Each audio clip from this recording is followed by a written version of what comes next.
ሁላችሁንም በጌታ በኢየሱስ ክርስቶስ ስም ሰላም እላችኋለሁኝ። ይህንን እንግዲህ ስለ እምነት በተመለከተ ሶስተኛ ክፍል ነው የሚሆነው።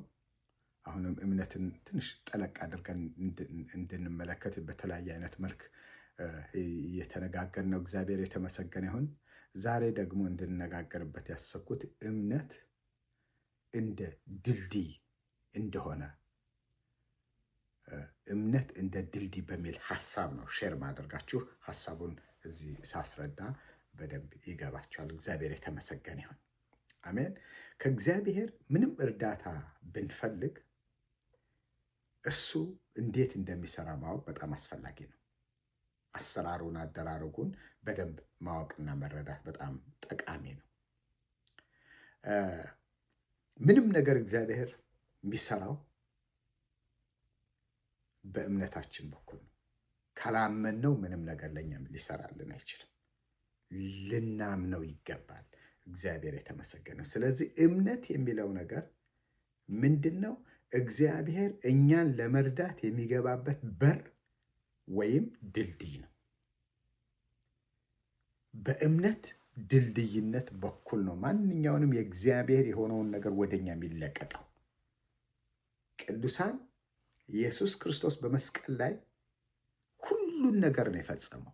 እነዚያ የፈጸማቸው ነገሮች በሙሉ ወደኛ ሕይወት የሚመጡት ልክ በዳንበት አዳዳን መልክ በእምነት ነው። ጸጋው በእምነት አድኗቸዋል ስለሚል እግዚአብሔር የተመሰገነ ይሁን።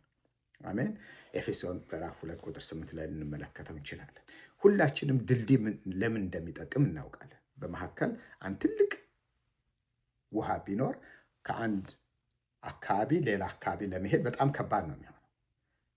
ስለዚህ ድልድይ ይዘረጋል። ያ አካባቢና ይሄ አካባቢ በደንብ ኮሚኒኬት ያደርጋል፣ ይገናኛል ማለት ነው።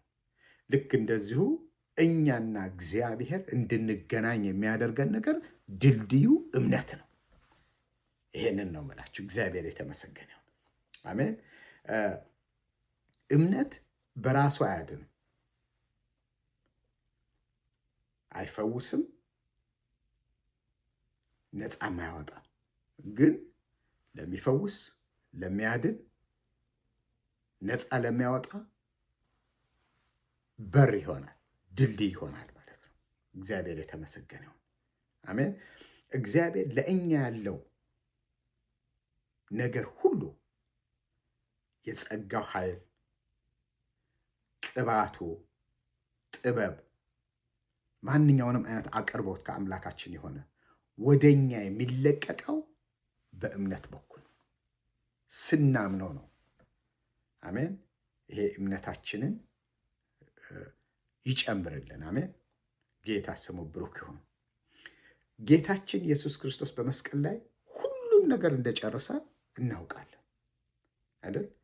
ያ የጨረሰው ነገር በሙሉ ወደኛ የሚመጣው በእምነታችን በኩል ነው። ለዚህ ነው ስለ እምነት በደንብ ማየት የሚገባል። ጸጋ ከእግዚአብሔር ነው። እምነት ግን ከእኛ የሚጠበቅ ነገር ነው።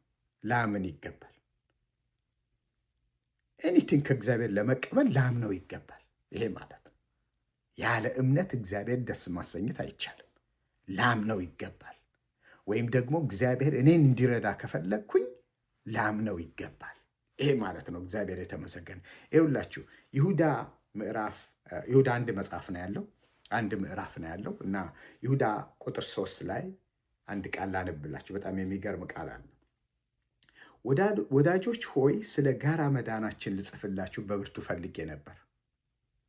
አሁን ግን በማያዳግም ሁኔታ እግዚአብሔር ለሕዝቡ አንድ ጊዜ ስለሰጠው እምነት በብርቱ እንድትጋደሉ ለመምከር ልጽፍላችሁ ግድ ሆነብኝ ይላል።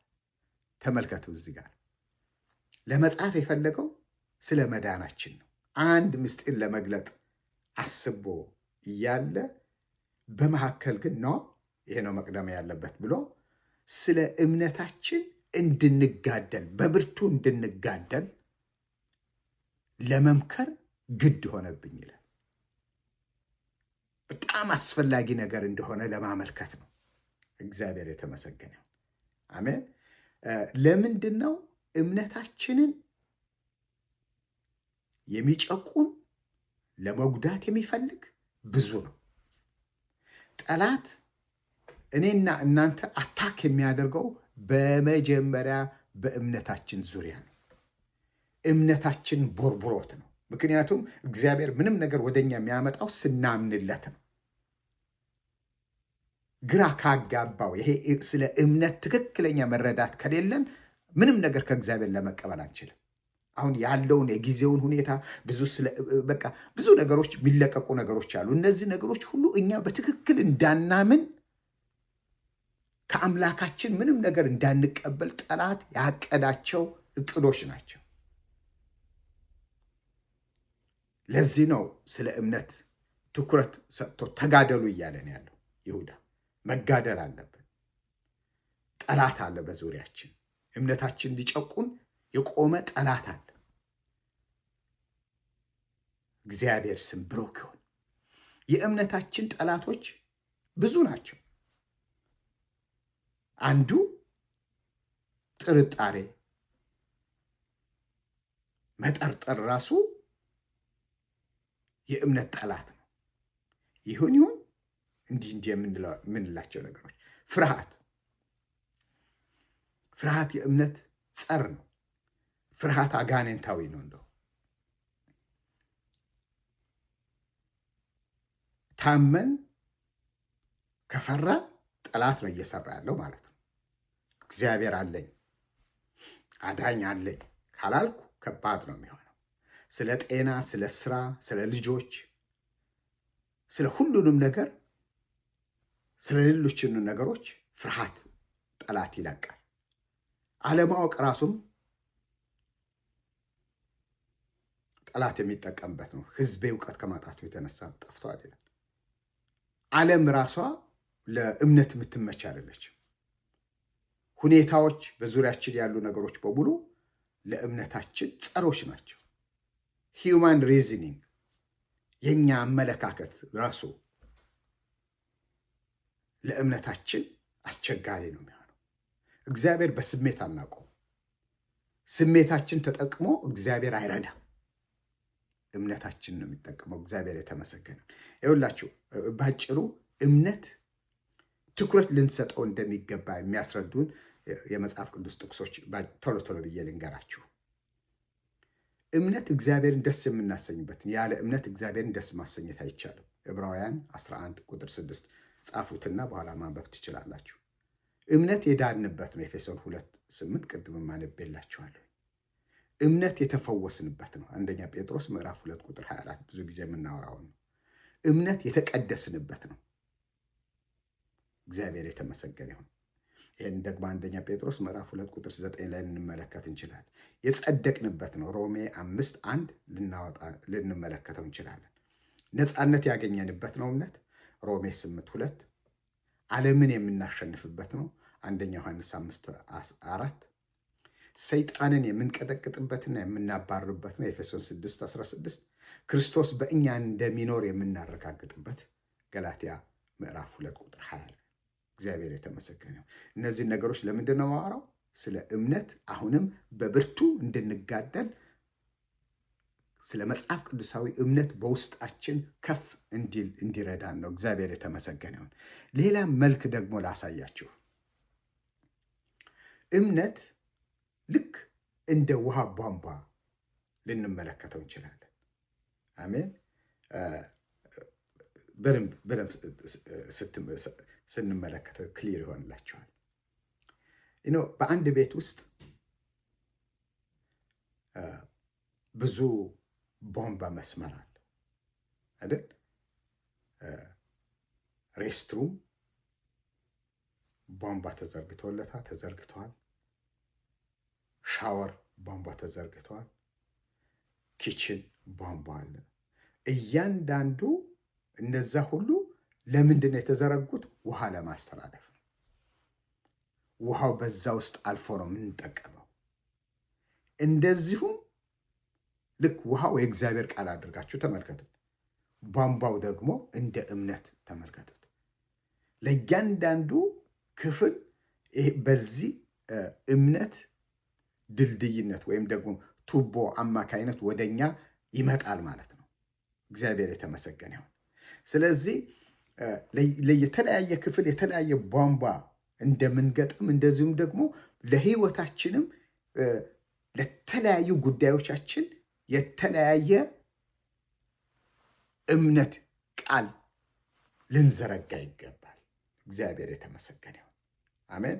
ለምሳሌ ፈውስ ብንፈልግ በውስጣችን የእግዚአብሔር ቃል ቢያንስ 3 አስፈላጊ ነው። ይህን በደንብ ስሙኝ። ኦኬ 3 የተለያዩ ቃሎች ከመጽሐፍ ብዙ ነው ያለው፣ ግን 3ቱ የምትወዱትን ይዛችሁ በአእምሯችሁ ሜዲቴት አድርጉት፣ ቀንም ማታም ሁሌ። ይሄ ምንድን ነው? ዘረጋው ማለት ነው። ልክ ቧንቧ እንደተዘረጋ ነው የምታዩት። ማንኛውንም አይነት ነገር በሽታ ወደ እኔ ሲያንኳኳ በቀጥታ ይሄንን እናገረዋለሁ። አሜን። ለምሳሌ ዘጸአት 23:25 ላይ አምላካችሁን እግዚአብሔርን ታመልኩታላችሁ፣ እርሱም እህልህና ውሃህን ይባርካል፣ በሽታን ከአንተ አርቃለሁ ይላል። እግዚአብሔር የተመሰገነ። በሽታን ቃልህ እንዲህ ይላል። ስለዚህ በዚህ ቃል በእኔ ላይ በሽታ አይቀርብም። መብት አለኝ። ቃል ስላለኝ እግዚአብሔር የተመሰገነው። እግዚአብሔር በዛ ቃል አልፎ ምን ያደርገናል? ይረዳናል።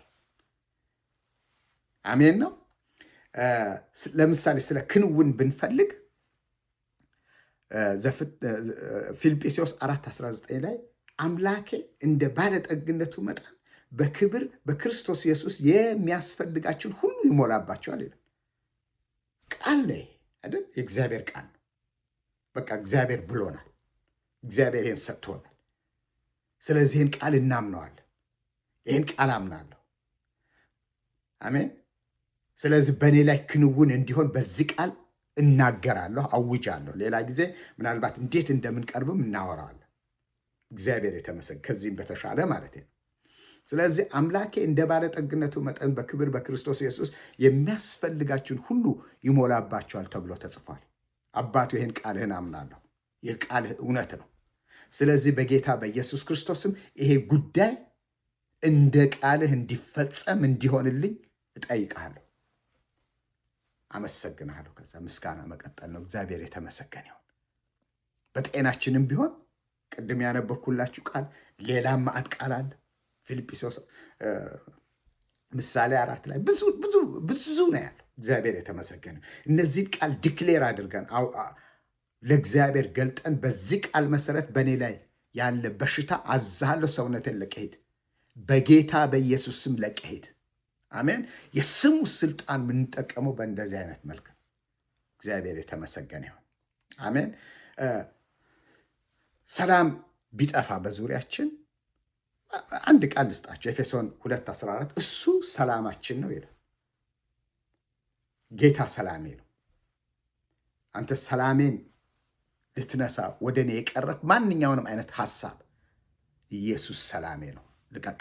ሰላም አለኝ በጌታ ልቀቅ፣ በጌታ በኢየሱስ ስም ልቀቅ ማለት ይችላለሁ። ስለዚህ ለቃሉ ይገዛል። አሁን ምንም ነገር ማንኛውንም ነገር ለቃሉ የማይገዛ ነገር የለም። እግዚአብሔር የተመሰገነ ይሁን። አሜን። እምነታችንን ማሳደግ ደግሞ አሁን በነገርኳችሁ አይነት ሰፊ ሐሳብ አለ። ግን እነዚህን እንደ አንድ ፖይንት ይዛችሁ ማሳደግ የምትችሉት ነገር ነው። እግዚአብሔር የተመሰገነ ይሁን እና እምነታችን ግን ማሳደግ የኔና የእናንተ ኃላፊነት ነው። ስለ ፈውስ ቢሆን፣ ስለ ክንውን ቢሆን፣ ስለ ስራ ቢሆን፣ ስለ ትዳር ቢሆን፣ ስለ ልጆቻችን ቢሆን ቃል አለ። ያንን ቃል ዲክሌር እናድርገው፣ እናውጀው፣ እንናገረው። እግዚአብሔር የተመሰገነ ይሁን። አሜን። ከዛ የሚሆነውን ቀጣዩ ቃሉን ይዞ ነው እግዚአብሔር በእኛ ህይወት ውስጥ በእኛ ነገር ውስጥ ፍሎ የሚያደርገው። እግዚአብሔር የተመሰገነ ይሁን። አሜን። ለምንድን ነው እንደዚህ የምላችሁ? እምነት ከመስማት መስማትም በእግዚአብሔር ቃል ነው። እምነት ከመስማት ነው የሚመጣው። ከሰማነውም አይመጣም፣ ከምንሰማው ነው የሚመጣው። የሰማነው ውስጣችን በእውቀት ቢልዳፕ እንድናደርግ ይረዳናል። ነገር ግን አሁን እምነት እንዲመጣ እኔና እናንተ ልንሰማ ቃሉን ያስፈልገናል። እግዚአብሔር የተመሰገነ ይሁን። አሜን። ልንገራችሁ ስለ መዳናችን በደንብ አስተውላችሁ ስሙኝ። ስለ መዳናችን ቤተ ክርስቲያን ሁሌ ነው የምትናገረው። በሳምንት ውስጥ ስለ መዳናችን ሳንሰማ ወደ ቤታችን የሄድንበት ጊዜ ከቤተ ክርስቲያን አለ አይደለም። ምክንያቱም ኢየሱስ ክርስቶስ ትልቁና ዋናው ዋጋ የከፈለበት መዳናችንን ስላገኘነው የዘላለም ሕይወት ሁሌ ነው የምናወራው። በግላችን እናወራለን፣ በቤታችን እናወራለን፣ ከልጆቻችን ጋር እናወራለን። መዳናችን እናገራለን። ለምንድን ነው በጤናችን አቅጣጫ ማንናገረው? ለምንድን ነው በፋይናንሳችን አቅጣጫ ማንናገረው? ለምንድን ነው በትዳራችን አቅጣጫ ማንናገረው? በግንኙነታችን፣ በስራችን፣ በሁሉንም አቅጣጫ እንደዚሁ የእግዚአብሔር ቃል ይዘን ጸጋው በእምነት አድኖኛል ስላልኩኝ ነው ሁሌ እንደዚሁ ቃል ይዤ የተለያየ ቃል በእነዚህ በገለጥኩላችሁ በጤና፣ በፋይናንስ፣ በትዳር፣ በግንኙነት፣ በስራ፣ በቤት፣ በኑሮ፣ በልጆች ቃል ይዘን ዲክሌር ለምን አናደርግም? እንዲህ ብናደርግ ትልቅ ለውጥ ነው የምናየው። ስለ መዳናችን አሁን ጥያቄ ይኖረናል? የለንም። ለምንድን ነው እንዳይኖረን ያደረገው? እግዚአብሔር የተመሰገነው። ሁሌ ቤተ ክርስቲያን ፓስተሮቻችን በጣም ነው የሚናገሩት በዚህ። እኛም በጣም ነው የምንናገረው። ከምን እንደወጣን ሁሌ ነው ትዝ የሚለን። እንዴት እንዳዳነን ሁሌ ነው ትዝ የሚለን። ሁሌ ነው የምናወራው። ይሄንን ነው እኮ እምነት የሆነው። ስለዚህ አሁን አልዳንክም ብባል እኔ በፍጹም ሊገባን አይችልም። ድነናል፣ ድነሻል፣ ድነሃል። እግዚአብሔር የተመሰገነው። በሁሉንም እንደገና ደግሞ በመገረፉ ቁስል ተፈውሰሃል፣ ተፈውሰሻል። ይሄንን ሁሌ ዲክሌር ብናደርገው እናንተ እግዚአብሔርን ታመልኩታላችሁ፣ እኔም እህልህና ውሃህን እባርካለሁ፣ በሽታን ካንተ አርቃለሁ ብለዋል። እግዚአብሔር የተመሰገነው። ይሄንን ሁሌ ብንለው ማንኛውንም አይነት ነገር ወደኛ በሚመጣበት ጊዜ በዛ ቃል የመምታት አቅምና ብቃት እግዚአብሔር በውስጣችን አስቀምጧል። እግዚአብሔር የተመሰገነ። በዛ ውስጥ ነው እግዚአብሔር ትልቅ ነገር ያለው። እግዚአብሔር ይባረክ። አሜን። ስለዚህ እግዚአብሔር ይርዳን። በዚህ አቅጣጫ በህይወታችን ልክ ለተለያዩ ክፍሎች የውሃ ቧንቧ እንደሚዘረጋ እንደዚሁ ለተለያዩ ጉዳዮቻችንን እምነት እንድንዘረጋ እግዚአብሔር ይርዳን። እግዚአብሔር የተመሰገነ ይሁን። ሌላ ደግሞ ቅድም እምነታችንን የሚጎዱ ነገሮች እየተነጋገርን ነበረ። አንድ ደግሞ ሊጨምርላችሁ እምነታችንን በጣም የሚያቀጭጩ ከፍርሃት፣ ከጥርጣሬ፣ ከጭንቀት፣ ከተለያዩ አይነት ነገሮች በተጨማሪ አንዱ ምን ይላል? ገላትያ ምዕራፍ 5:6 ላይ በክርስቶስ ኢየሱስ ሆኖ በፍቅር የሚሰራ እምነት እንጂ መገረዝ ወይም አለመገረዝ አይጠቅምምና። እምነት በፍቅር ነው የሚሰራው። ይህን በደንብ አስተውሉ። እምነት በፍቅር ነው የሚሰራው። አንድ ሰው መጥቶ የእምነት ጸሎት ቢጸልይልን ያ ሰው ከዛ ሰው ጋር ፍቅር ከሌለ ወይም ጸላይ ፍቅር ከሌለው ፍሎ አያደርግም። ምክንያቱም እምነት የሚሰራው በፍቅር እና ይሄም አንድ ጸር እንደሆነ ፍቅር አለመኖር ጸር እንደሆነ ልንረዳው እንችላለን።